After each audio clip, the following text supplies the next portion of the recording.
الله أكبر الله أكبر. الله أكبر الله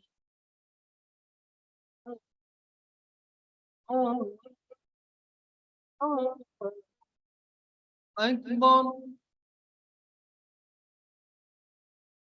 أشهد أن لا إله إلا الله.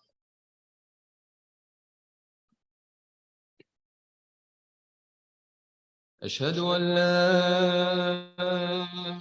إله إلا الله.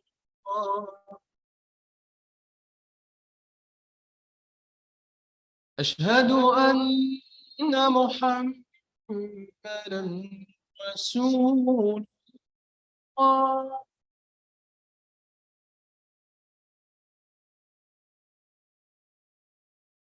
أشهد أن محمدا رسول الله.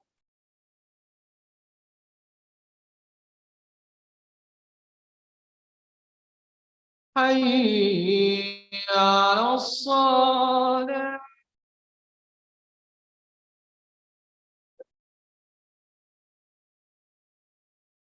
حي على الصلاة.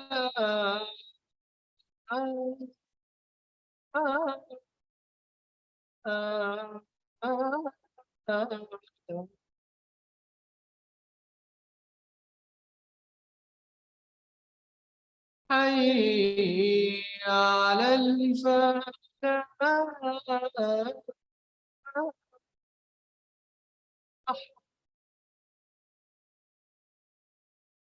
حي على الفلاح.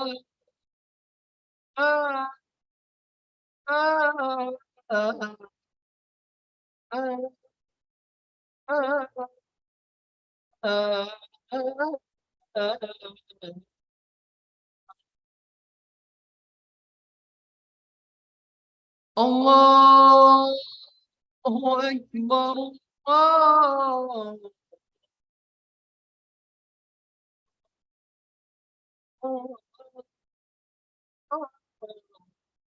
أكبر. لا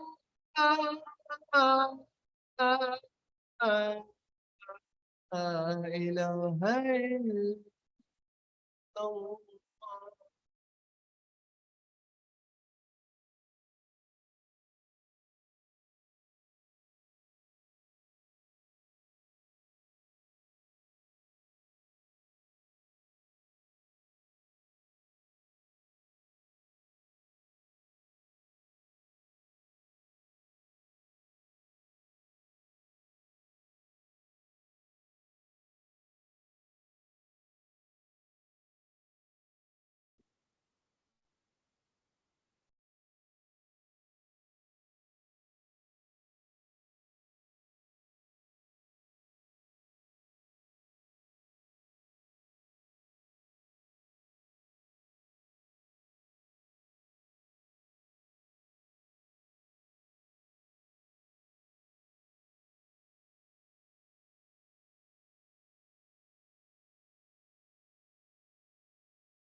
Assalamu alaikum. Somebody park the red Chevy at the Imam's parking spot.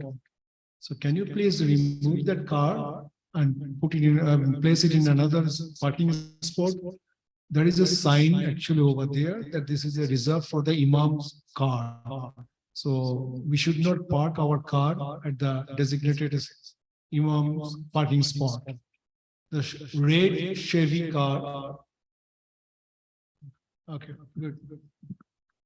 And inshallah, Imam is coming probably soon.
الله أكبر الله أكبر الله أكبر الله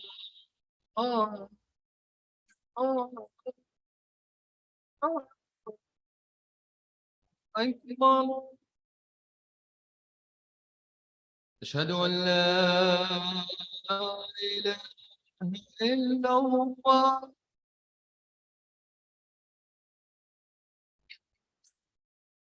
أشهد أن لا إله إلا الله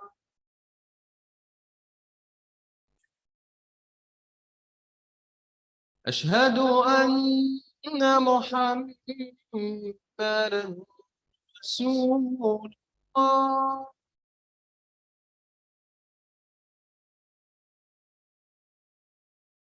أشهد أن محمدا رسول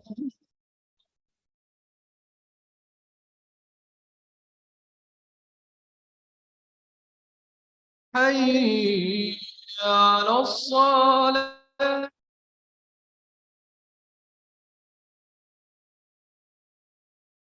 حي على الصلاة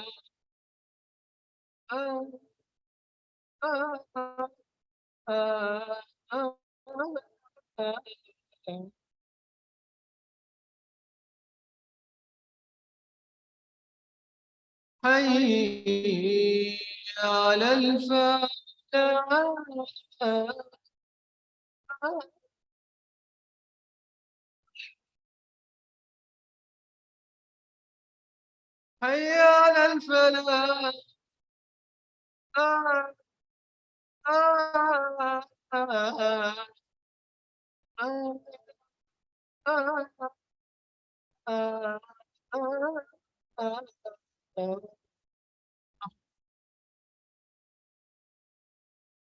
الله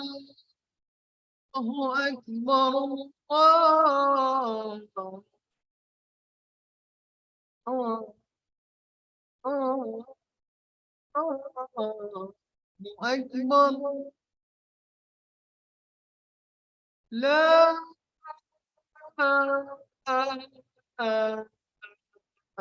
إله إلا الله.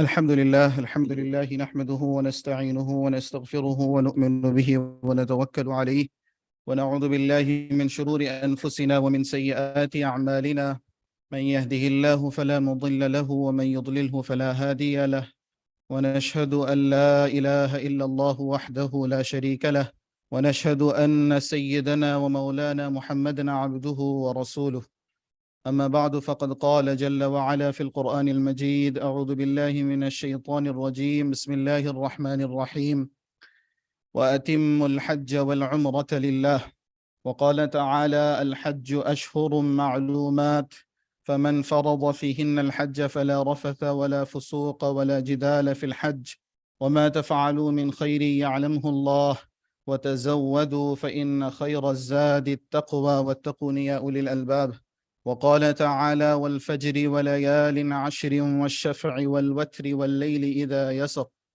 وقال النبي صلى الله عليه وسلم الذي رواه ابن عباس رضي الله تعالى عنهما أن النبي صلى الله عليه وسلم قال ما من أيام العمل الصالح فيها أحب إلى الله من هذه الأيام يعني أيام العشر قالوا يا رسول الله ولا الجهاد في سبيل الله قال ولا الجهاد في سبيل الله إلا رجل خرج بنفسه وماله ثم لم يرجع من ذلك بشيء وروى الإمام أحمد رحمه الله تعالى عن ابن عمر رضي الله عنهما عن النبي صلى الله عليه وسلم قال ما من أيام أعظم ولا أحب إلى الله العمل فيهن من هذه الأيام العشر فأكثروا فيهن من التهليل والتكبير والتحميد وروى ابن حبان رحمه الله تعالى في صحيحه عن جابر رضي الله تعالى عنه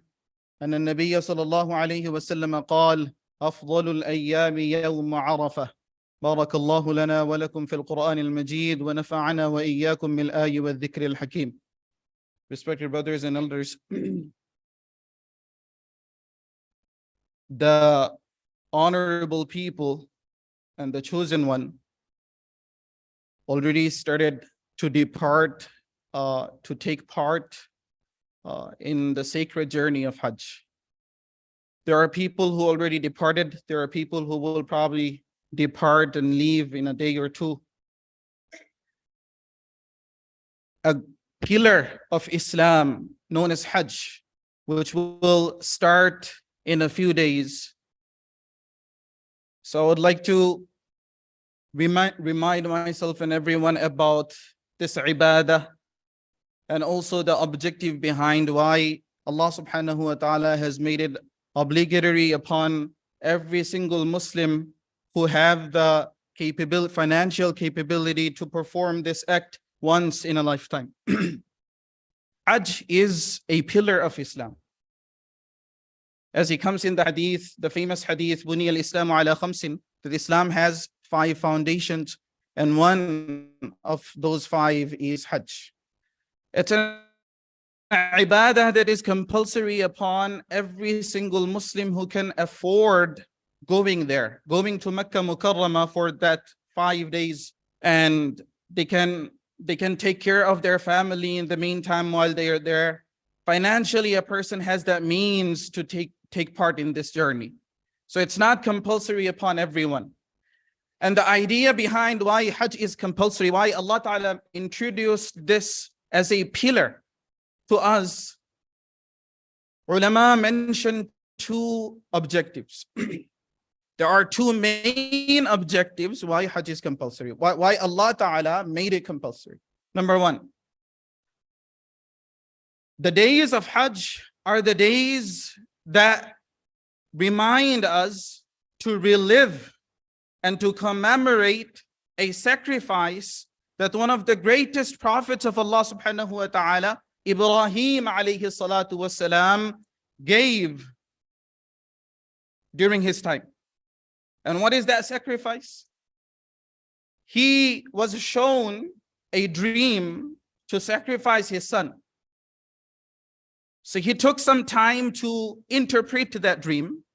And then finally he discussed that dream with his son Ismail alayhi salatu wasalam. And then they both agreed that it's actually a command of Allah subhanahu wa ta'ala, and oh father, you have to fulfill it. That decision which was made that we will do this act was actually the 8th of Dhul Hijjah, known as Yawm al-Tarwiyah. The word Tarwiyah in English means tafakkara fil amr, to reflect and to ponder upon something. So when that dream was shown to him, he didn't know whether it's actually a command of Allah or something else. So he reflected over that dream, and it took him some time to speak to his son as well. And then the whole thing took place on that day. And the place where it took place was Mina. And then the next day they decided, let's go to a place which is known as Arafah now, and it was known as Arafah that time too, according to the Muhaddithun and Mufassirun. They went to there and they spent the whole time there making dua to Allah, so that Allah gives Ibrahim and Ismail, Allah give them both the steadfastness on this decision that they made, that we will perform this act. And then when after the sunset on the 9th of Dhul Hijjah, they decided to return to Mecca. And while returning to Mecca, they stopped at a place called Muzdalifah. And they spent that night there, waiting for the morning to happen, for the sun to rise, so that they can fulfill this obligation which Allah made obligatory upon them. So the next day, which was the 10th day of Dhul Hijjah, he finally decided to act upon this command, and he placed his son, the head of his son Ismail down, and then Allah Ta'ala replaced that with an animal from Jannah, the entire story of Udhiyah. This whole thing happened during those 3 days of Dhul Hijjah, 8th, 9th, and 10th. Now Allah subhanahu wa ta'ala loved that sacrifice of Ibrahim alayhi salam and his son Ismail alayhi salam so much that Allah subhanahu wa ta'ala made it an obligation for the ummah of Rasulullah sallallahu alaihi wasallam, so that at least once in a lifetime, they relive that time. They go there, they spend that time just exactly as how Ibrahim alayhi salam did. They do that ibadah there in Mecca Mukarramah, where Ibrahim alayhi salam was at with his son Ismail. all 3 days until the day of Udhiyah. Allah loved that sacrifice of Ibrahim alayhi salam to that extent. So when we go to Hajj, some people have this complaint that why do we have to do this specifically on this day? Why can't we delay? Why don't we care about our convenience? So the answer to that is that when Allah subhanahu wa ta'ala wants us to reenact and relive that time of Ibrahim alayhi salam and the sacrifice that he did, we have to do it the way it is supposed. He did it. That's the meaning of sunnah. That's the meaning of reliving a tradition, that we have to fulfill it the way it was fulfilled by the person. So this is basically the one of the objectives of Hajj. Because this amal and this sacrifice took place in Dhul Hijjah, look, Allah subhanahu wa ta'ala made the first 10 days of Dhul Hijjah the best days of the year. Allah said, the hadith that I quoted, Imam Bukhari rahimahullah narrates this hadith. Ibn Abbas radiyallahu ta'ala anhu is the Sahaba who narrates it from Rasulullah sallallahu alayhi wasallam, that there is no day which is more greater than these 10 days of Dhul Hijjah. Any ibadah, any amal that we do during these 10 days, Allah subhanahu wa ta'ala reward the fasting during the days is rewarded as if the fasting the whole month of Ramadan. And the ibadah at night is rewarded as if we, worship the Laylatul Qadr. We get the reward by performing ibadah the whole 10 nights. Why is it that these 10 nights are that, significant and that virtuous? Is because that ibadah of Ibrahim alayhi salam took place during these 10 days. So the virtue of these 10 days and the act of Hajj, they both are connected to each other. This is one of the objectives. And the second objective is very important for us. And that is to prepare for the final departure, to prepare for death. This entire journey of Hajj reminds us how to remain prepared 24/7 to meet Malakul Maut. So when a child becomes mature, he becomes baligh, we teach him Islamically that you will grow up now, you will earn money, and once you have the saving which will allow you can afford traveling to that place and perform this ibadah, do it. It becomes fard upon you. So from that instruction, he decides that, I have to check my financial capability on a yearly basis to see if I can afford that journey this year. So every year he is thinking about whether he is, Hajj is compulsory upon him, whether he can afford that journey or not. He doesn't know whether he will go it this year or 10 years later. He has to constantly prepare whether, financially he's capable of this journey or not. Back at that time, people would take this journey months before the. Nowadays, we travel, we go to Mecca Mukarramah for Hajj just 3-4 weeks before the Hijjah. Back at that time, people would do that 5-6 months before the actual season of Hajj enters.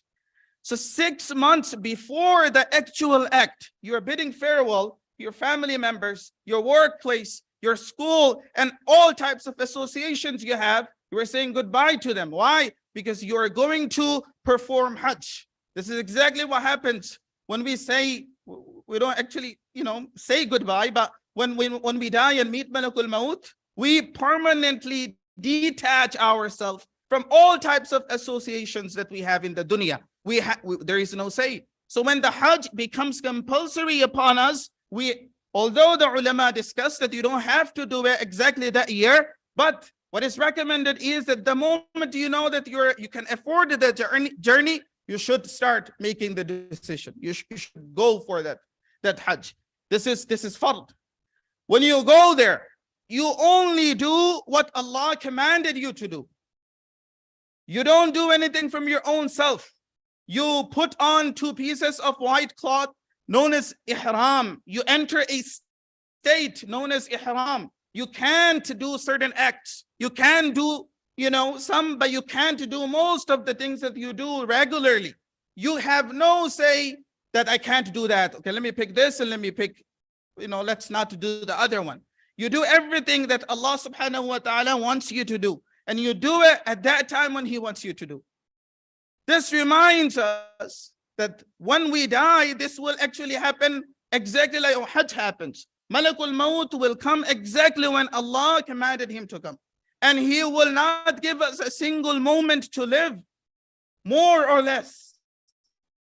We will have to be, the way we have to be ready for the journey of Hajj, the moment we become financially capable, ready for this final departure of death, the moment we know that we have to die. And that's basically, everyone knows it, when we grow up, that we have to die. So the ulama say that the journey of Hajj is the commemoration, or in another word, preparation of the final departure from this world, the departure of death.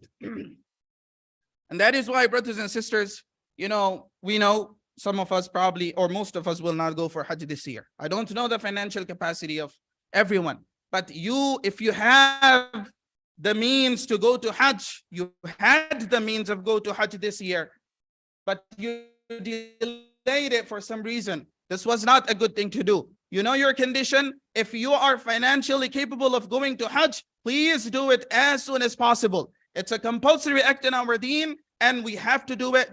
Delaying is not recommended by the scholars. I ask Allah subhanahu wa ta'ala, give me first of all the tawfiq, and give all of us the tawfiq to perform this ibadah. And may Allah accept the Hajj of the people who are there in Makkah Mukarramah now. May Allah grant Hajj Mabrur.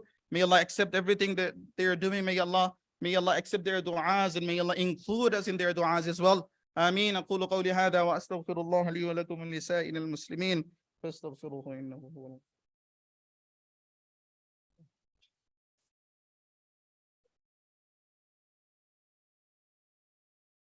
One car, Acura 3264, is blocking all the cars. Actually, you cannot park your car on that particular area on the back. It is actually blocking all other cars. Acura NDX 3264. Can you please remove the car? This is urgent. الحمد لله وحده والصلاة والسلام على من لا نبي بعده. أما بعد، فقد قال جل وعلا في القرآن المجيد: أعوذ بالله من الشيطان الرجيم، بسم الله الرحمن الرحيم. يا أيها الذين آمنوا اتقوا الله حق تقاته ولا تموتن إلا وأنتم مسلمون. وقال تعالى: إن الله وملائكته يصلون على النبي يا أيها الذين آمنوا صلوا عليه وسلموا تسليما. اللهم صل وسلم وبارك وترحم وتحنن واجزي وارض عنا على نبينا محمد وعلى آله وأصحابه أجمعين. وارض اللهم عن الخلفاء الراشدين المهديين أبي بكر رضي الله عنه، وعمر رضي الله عنه، وعثمان وعلي رضي الله عنهما، وعن جميع الصحابة أجمعين. اللهم اغفر لنا وللمؤمنين والمؤمنات والمسلمين والمسلمات الأحياء منهم والأموات، إنك سميع قريب مجيب الدعوات. اللهم وفقنا لما تحب وترضى، واجعل آخرتنا خيرا من الأولى. اللهم احفظ الإسلام والمسلمين في كل مكان. اللهم فرغ عنا من المهمومين، ونفذ الكرب عن المكروبين، واشف مرضانا ومرضى المسلمين، وارحم موتانا وموتى المسلمين، واقض حاجاتنا وحاجات المسلمين، وادفع البليات عنا وعن المسلمين في كل مكان. عباد الله رحمكم الله، إن الله يأمر بالعدل والإحسان وإيتاء ذي القربى، وينهى عن الفحشاء والمنكر والبغي، يعظكم لعلكم تذكرون. فاذكروني أذكركم واشكروا لي ولا تكفرون.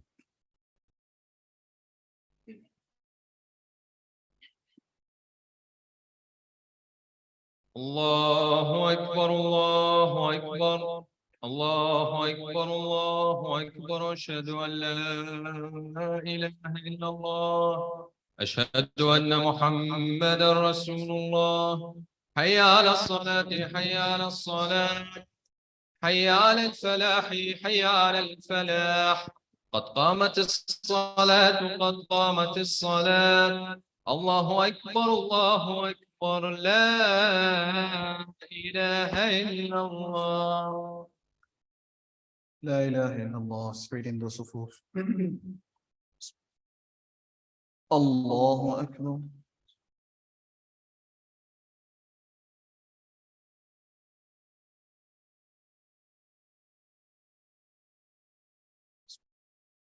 الحمد لله رب العالمين الرحمن الرحيم مالك يوم الدين إياك نعبد وإياك نستعين اهدنا الصراط المستقيم صراط الذين أنعمت عليهم غير المغضوب عليهم ولا الضالين.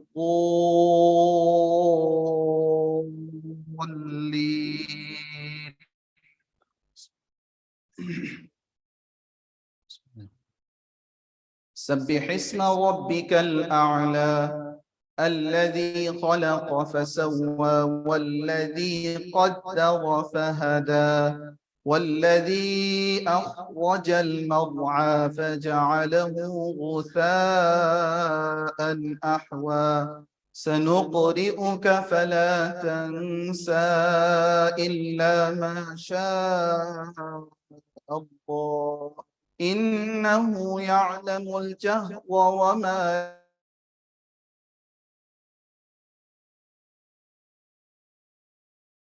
ونيسرك سيذكر من يخشى ويتجنبها الأشقى الذي يصلى النار الكبرى ثم لا يموت فيها ولا يحيا قد أفلح من تزكى وذكر اسم ربه فصلى بل تؤثرون الحياة الدنيا والآخرة خير وأبقى إن هذا لفي الصحف الأولى صحف إبراهيم وموسى. الله أكبر.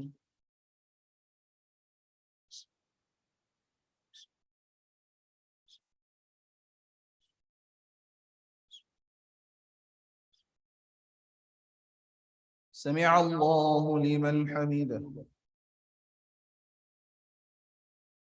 الله أكبر.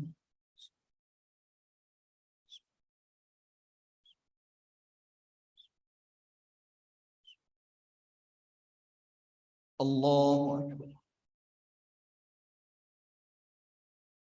الله أكبر.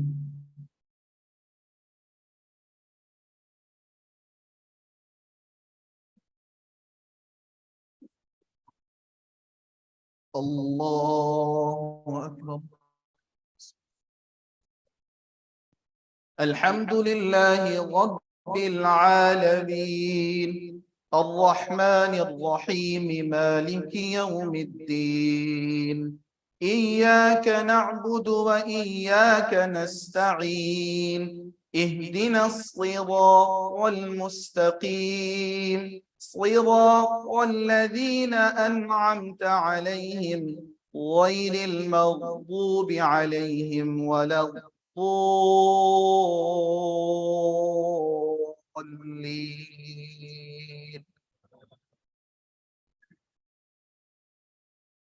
والضحى والليل إذا سجى ما ودعك ربك وما قلى وللآخرة خير لك من الأولى ولسوف يعطيك ربك فترضى ألم يجدك يتيما فآوى ووجدك ضالا فهدى ووجدك عائلا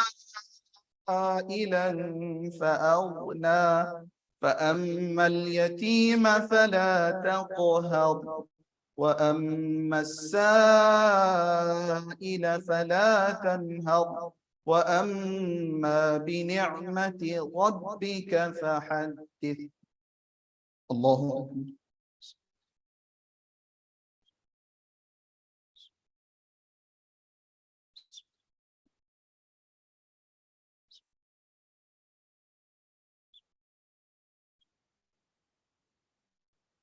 سمع الله لمن حمده.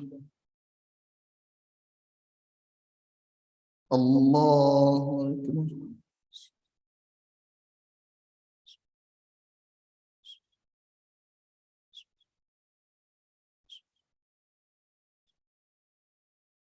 الله أكبر. الله أكبر.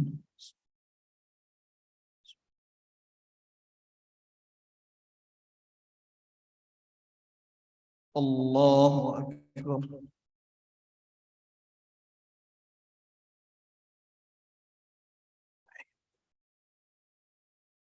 صلوات.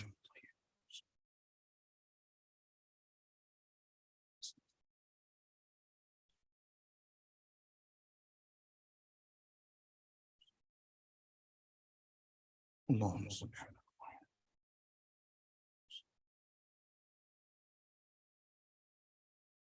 الله.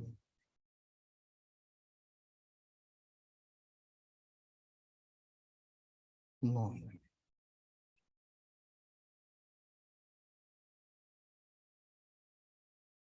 اللهم إني أعوذ بك من الشر. السلام عليكم ورحمة الله. السلام عليكم ورحمة الله. الله أكبر. استغفر الله. One of the sisters, AMDA Masjid, passed away last week, last Saturday. So everyone is requested to make dua for her. May Allah subhanahu wa ta'ala forgive her and grant her highest status in Jannah. May Allah subhanahu wa ta'ala give sabr to the family. May Allah subhanahu wa ta'ala fulfill her qabr with nur. Ameen.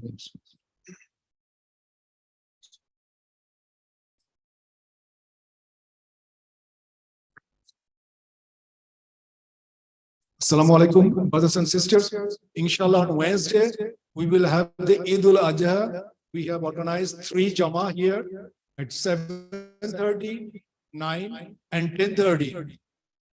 On Wednesday, inshallah, Eid al-Adha, there will be 3 prayers in this here in AMDA, 7:30, 9, 10:30. But please, brothers and sisters, if possible, do the carpool. Because we have a limited parking space, and follow the instruction of our volunteers to park your car to the proper place, to the designated spot.